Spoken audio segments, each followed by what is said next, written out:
My name is John Snow. I'm with the Epicor Business Consulting Services team. I'm going to speak with you today around Change Acceleration Process, or CAP, how to effectively implement change within your business, and hopefully give you some tools and techniques for increasing the chances of success of implementing that change. As you may know, failed change leads to poor customer service, customer attrition, costs you a lot of money. Now, change can be associated to many things. Mergers and acquisitions can be associated to any type of technology rollout, even if it's a new email system, a new server you're launching, an ERP, any type of new change or technology rollout, through a factory opening, organic growth, a new branch or warehouse opening. It could also be an organizational change as you're changing your systems and structures. Some statistics here: 77% of the people impacted by this change describe the change as slow motion train wrecks. 81% believe it's impossible to approach the key decision makers or the sponsors in the change initiative. So you may be asking yourself, well, how do I avoid this train wreck? How can I not become one of those statistics? Well, first you need to understand the common obstacles with change. The first obstacle being that the scope is not clearly defined. The second being that the leaders and the sponsors do not understand their role in the change. The third being that the human element is not adequately addressed. By saying that somebody's going to lose their job or get fired unless they get on board with the change initiative is not addressing the human element. And the final being that it's typically viewed as an event rather than a process. That person will change when we go live. That thing will occur when it happens. That's not taking it as a process, and care needs to be taken during that process. CAP and change acceleration process are some tools and principles that you can apply to your immediate change initiative as well as future change initiatives to move your organization from your current state to your desired future state. General Electric developed a pretty easy formula here. Quality times acceptance equals the effectiveness, meaning that if you have high quality, high acceptance, you will have a very effective change.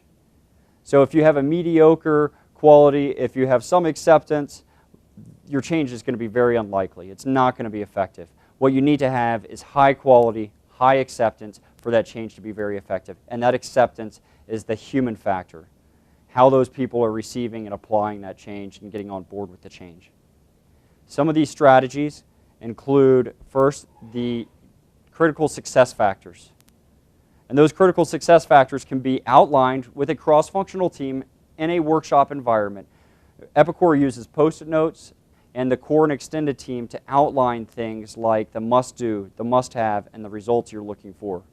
Using an example of a website launch, where it's a full-blown shopping website, to outline some of those must-dos. For instance, you need to test the usability.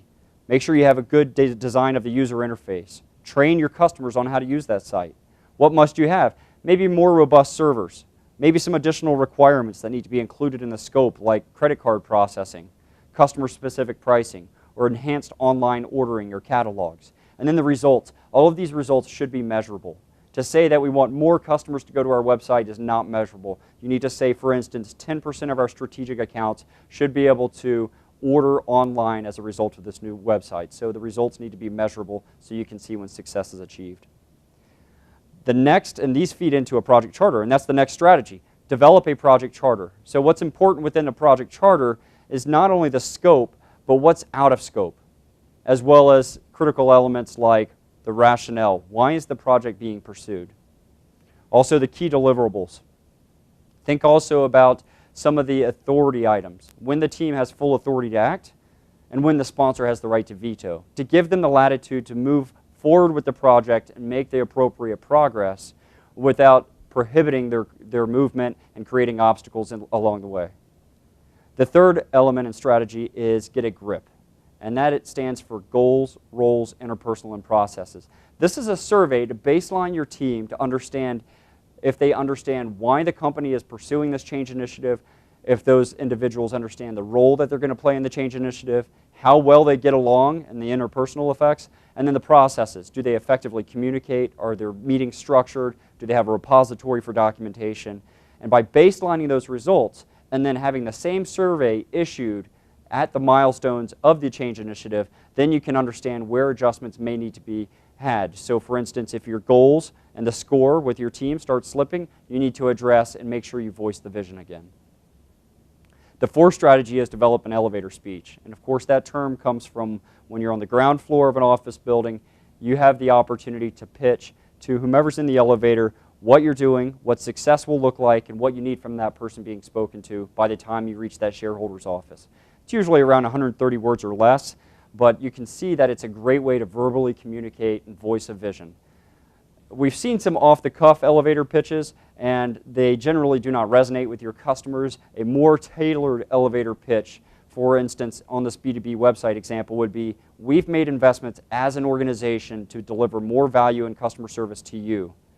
And as a result of that, you will be able to shop online, print your invoices, and also do pricing inquiries.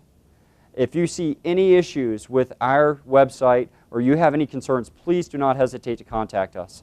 And that's a great way to equip your team members with the messaging that should be delivered to your customers and ensure that everybody's on the same page rather than letting other people formulate what their messaging should be. The final strategy we would discuss here is the communication plan. That communication plan generally is a result of a stakeholder analysis. And that communication plan is intended to leverage curiosity, engage those stakeholders, and address what their wants, needs, and concerns are. Making sure that you have ownership within your team to each stakeholder on when that communication will be delivered, how it's delivered, and what will be delivered is critical to make sure that you're voicing what that change initiative is about and why it's important to the organization and who you're speaking to. There's major phases of change. Epicor dissected this into four major phases. First, you initiate the change, where you start shaping the vision, and you create the reason for this, defining the purpose, creating a shared need. Then you move into the mobilizing commitment, where you start building the investment, you design that future state, and then you go through the transitioning. The transitioning is where a bulk of your work effort may exist with, for instance, an ERP implementation. That's where the heaviest lifting is going to occur. That's where you need to start building your systems and structures, whether it be support systems, internal structures, internal development, as well as monitoring your results. And the idea here is by making it last and celebrating those results and those achievable values, then you've been able to start your next change initiative and you've started the process of becoming a change organization. There's some key roles here for the change sponsor, which is typically an executive, and the change agent, which is typically the project manager, through each one of these major phases. The takeaway here is the sponsor's role is to make sure he has voiced the vision, has a clear understanding and communicated that vision to what the rationale is behind the change initiative, is starting to buffer any conflict, controlling morale, making sure the project is adhering to budget and milestones, and in making sure the project is making forward momentum or that change initiative is making forward progress. If you think about behavioral change, it's very similar to grieving.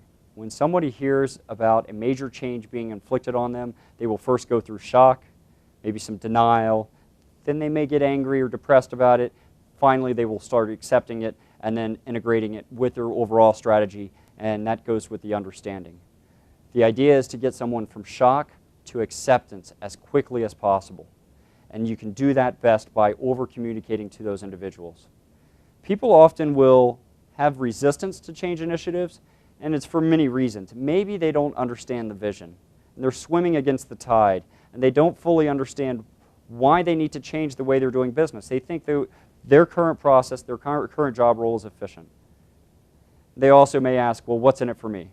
And what's in it for those individuals is increased skill sets and also longevity with the company. As the company goes through these change initiatives and becomes more stable and scalable for growth, then they will have the opportunity to grow with that organization as well as have that job security.